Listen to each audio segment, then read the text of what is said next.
ఆదిలాబాద్ జిల్లాలో మావోయిస్టుల అరెస్ట్ ను మావోయిస్టు తెలంగాణ రాష్ట్ర కమిటీ తీవ్రంగా ఖండించింది. ఈ మేరకు జగన్ పేరుతో లేఖ విడుదల చేసింది. ఈ నెల 16వ తేదీన 16 మంది మావోయిస్టులను అక్రమంగా అరెస్ట్ చేశారని ఆరోపించింది. సిర్పూర్ మండలంలోని కగర్బుడ్డి, బాబ్జీపేట గ్రామాల పరిసరాల్లో నిరాయుధులుగా ఉన్న తమ సహచరులను గ్రామస్తులతో కలిపి మొత్తం 16 మందిని పోలీసులు అక్రమంగా అరెస్ట్ చేశారని మావోయిస్టులు పేర్కొన్నారు. రాష్ట్రంలో కొనసాగుతున్న ప్రశాంత వాతావరణాన్ని భగ్నం చేయడానికే ప్రభుత్వం ఇటువంటి చర్యలకు పాల్పడుతుందని ఆగ్రహం వ్యక్తం చేశారు.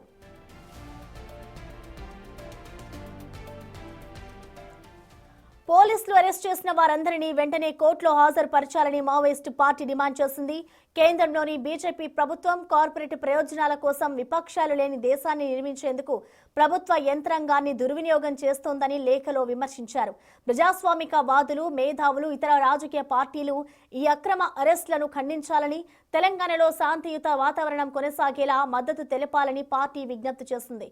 రాజ్యాంగబద్ధమైన సంస్థలను తమ కంట్రోల్లో పెట్టుకుని పార్లమెంటరీ ప్రజాస్వామ్యానికి పాతర వేస్తున్నారని వారు ఈ సందర్భంగా ఆవేదన వ్యక్తం చేశారు. ఫాసిస్టు బీజేపీ రూపొందించిన కగార్ యుద్ధానికి మద్దతునివ్వొద్దని కాంగ్రెస్ ప్రభుత్వాన్ని మావోయిస్టులు లేఖలో కోరారు.